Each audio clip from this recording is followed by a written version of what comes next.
big-time scorer for them to fill up the bucket.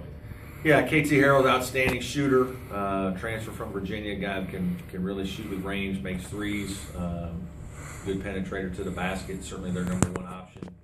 Simeon Bowers inside is a double-double guy on several occasions this year, is big and strong, actually moves well for a guy of his size, great hands, finishes plays off of ball screen rolls, and an outstanding offensive defensive rebounder. And then they've got a couple little guards, Miller and Dean, that both can get into the paint. Miller's a right-handed senior that's a hard driver. Dean is kind of a combo guard that plays lefty and can make threes and drive it. Then the guy that they really haven't had that's going to be back for our game is Mason, Antoine Mason, who's led the nation in scoring last year and at Niagara and has had one good game for Auburn before he sprained an ankle and has been out for every other game. So he's been back this week practicing, and I think we'll be ready to go in our game.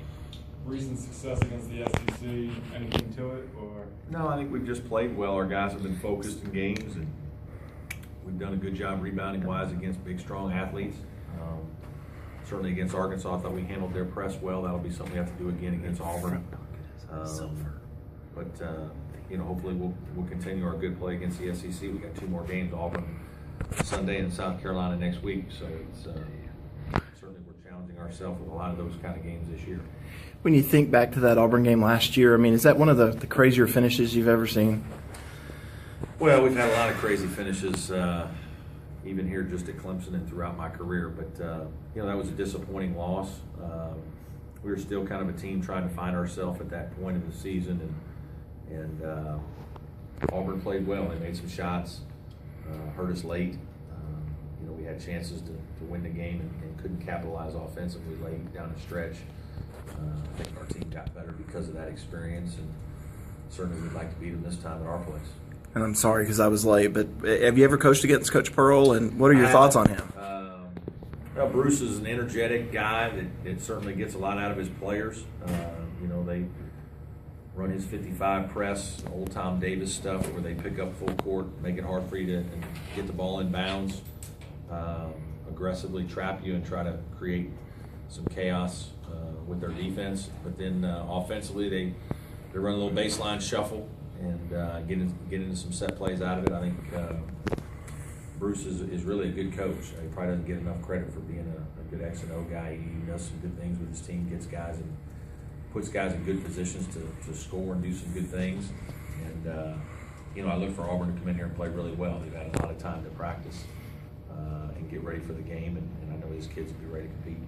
Going up against Coach Pearl, you plan on wearing a crazy colored jacket or anything like that? No, I don't think so. We'll probably just come out and play and see how it goes.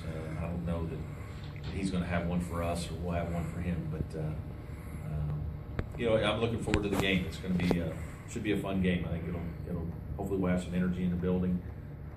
Get a chance to, with the general admission seating, to get some people a little bit closer to the court than they normally get to. I think that's exciting for fans, and we hope to have a really good atmosphere. I think it can help us as it did in the NIT. Overcoming a 6-point deficit there in the final minute, does that give this team some confidence that they needed? Well, I hope so. I don't know if it's like our guys didn't have any confidence. I think we've had confidence. We've the LSU win was a close game, and we played well and executed a lot of things. Press, half-court offense, made free throws down the stretch. What was exciting about the Arkansas win was just how it was a come-from-behind game, where some things we haven't used as much, a full-court press and a 1-3-1 zone, helped us create some turnovers and get us back into the game. And it certainly gives you energy. I probably wish the game was a little sooner, as opposed to 8 days later or 7 days later. You kind of want to play. When you're playing well, you want another game a couple days later. But having said that, I do think we'll be back ready to go on Sunday when it's time to compete.